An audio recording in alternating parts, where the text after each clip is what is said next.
Anthony Wayne Vending, a canteen franchise. When you think of the word vending machine, this is typically what you think of. Even though it wasn't the first type of vending machine, the stereotype remains. We think of a glass front machine displaying this product, and then we immediately associate our aggravations with it. Vending machines come in all different shapes and sizes, but the snack machine has remained generally the same since its inception. Even though technology has increased exponentially, the basic premise hasn't changed. Even though you can see the inside of this machine, not everything is readily visible. This is the heart of the machine right here. This is what makes a snack machine different from a beverage vending machine. A beverage vending machine has one button for every item. This, on the other hand, has a code. Some companies use a combination of letters and numbers. Others use a 3-digit combination. Whatever the system, it works the same. You key in the identifying code that corresponds with the product you want. This system has worked so well that it has remained relatively unchanged, and even the beverage and cold food machines are starting to look a lot more like the snack machines. When you want to make your selection, obviously you must first input your method of payment. This is a newer style of snack machine, and the manufacturers have gone to great lengths in order to make it easier to stock and service.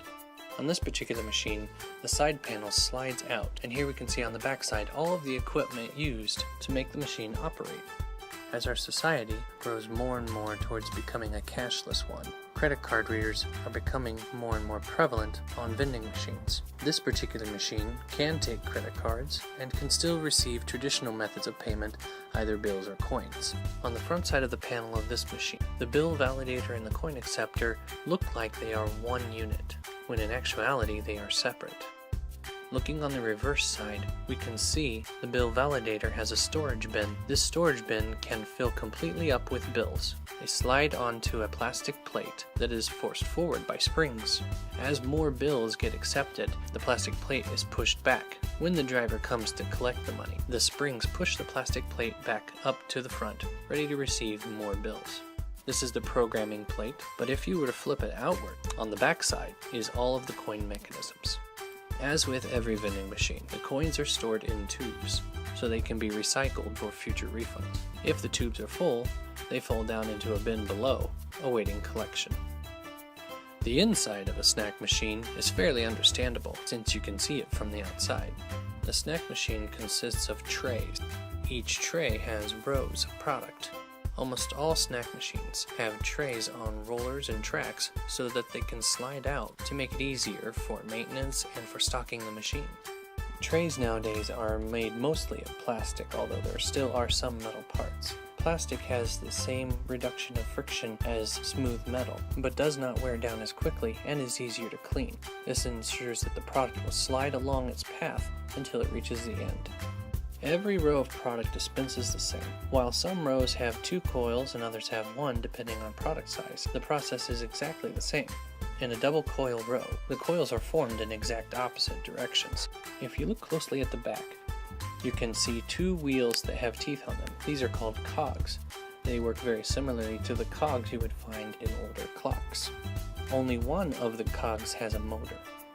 As it spins, the teeth on it push the other cog in the opposite direction, so that the 2 coils both spin in opposite directions, pushing the product forward.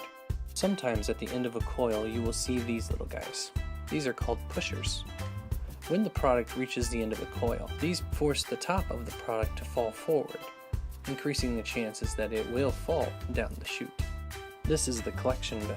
You've seen it from the outside. When you look at it on the inside, it looks very simple. In the oldest vending machines, the collection bin was simply a bucket where the product landed. But nowadays things are a little more complicated.